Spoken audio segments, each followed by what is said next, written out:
Hey everyone. So in this video, we want to take a little time to talk to you about love and how love is an addiction. Brianna wrote about this a while back on her blog. So where do you want to start with this one? Yeah, so I've been really interested in this. The Anatomy of Love is what, kind of started me in this. Is that a book? Yeah. Okay. And the researchers that wrote the book have like actual studies out, so it's not just a book. You can actually follow their research too, and it's pretty interesting. I always teased Alex that he was just addicted to me, and he didn't really love me every time he said that, right? Well, I mean, if you really want to get biochemical with it, you're nothing more than some dopamine and serotonin and oxytocin, right? Yeah. Yeah. I mean, that's what I told you. Yeah, that's a pessimistic way of looking at it. But it's true. And it has important implications when we're talking about how people live their lives. Because, I mean, love is a very, very real feeling. Even if it can be distilled down to neurochemical changes in the brain, these changes are incredibly similar to those that are caused by drugs. Yeah, they often say that drugs hijack the same system as love. Like, we evolved to have the system be reinforced so we procreate, so we pair bond and make babies, right? And that can be problematic when it comes to relationships, right? Yeah, because then we get stuck in really bad ones. Because you... Because we're addicted to the psychopath that we're with. Yeah, it's like you're addicted to this this feeling, you know, and it's that feeling of love. And then when you it's not necessarily the person. Yeah, it's not the person, but it's the feeling. Like you enjoy the feeling of being desired, the feeling of having someone there, regardless of who they are, and just this overall feeling of love makes you feel bad when that love is pulled away. So if you like try to get out of these relationships, that may not you have withdrawal symptoms, like legit withdrawal symptoms. Yeah. And they're very real. They're neurochemical. Like, you're really feeling these feelings. It's not made up in your head. Yeah, and so it pushes you to then get back together with the person and like or act like a maniac. Like, I mean, I never did diet, that. Right? Oh yeah. Well, that's not what I was talking. That was neurochemical though, for sure. But I was talking about the crazy chicks that like watch their boyfriends out their window. Like, oh, the stalker. Yeah. Yeah. Okay. I wasn't one of those. I know. Maybe with you. Don't ever leave me. But like the post-divorce diet is often a joke where like women will go and drink a bunch of wine and that type of stuff. And, you know, when you it's self-medication for the neurochemical imbalances that we're having. Yeah, exactly. And I was aware of all this, so I gave myself a lot of grace during this time.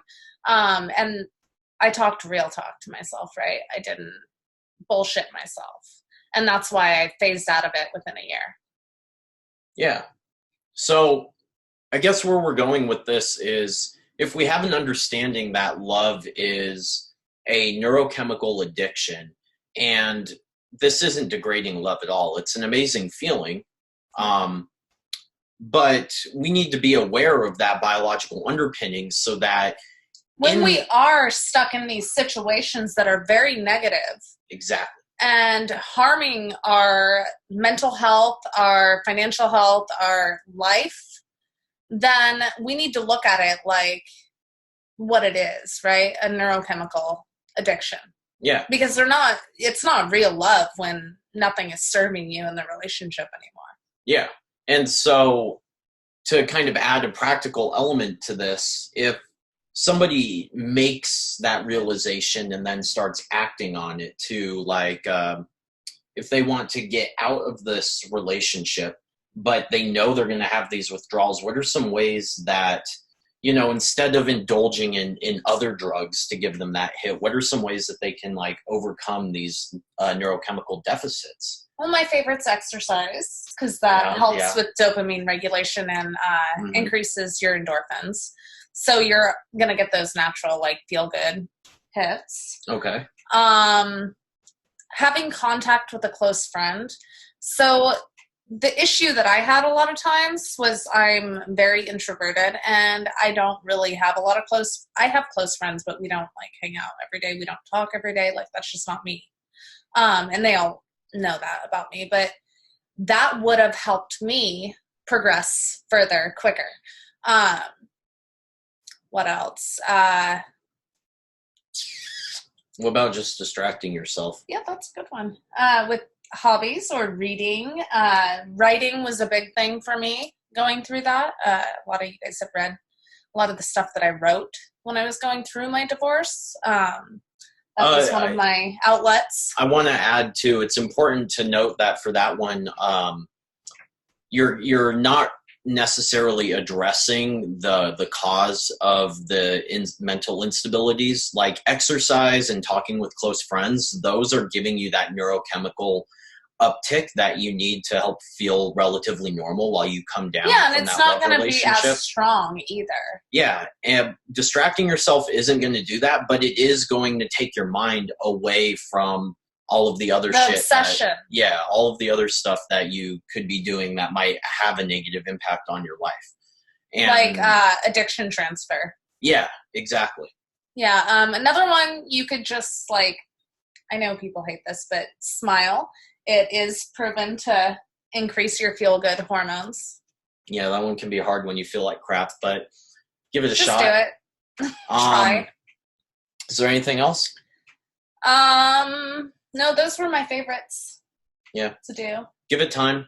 I mean, there's that old saying, time heals all wounds. So if you find yourself in the grips of removing love from your life, everything will fix itself in time.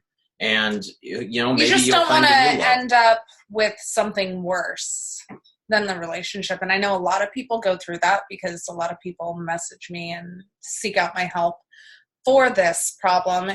They leave this horrible relationship that they were in, and then they end up with an even worse problem because they become addicted to some substance or activity or behavior or something, replacing that. And so you want to be aware of this stuff, and when you are aware, you can mitigate the damage. Yeah, exactly.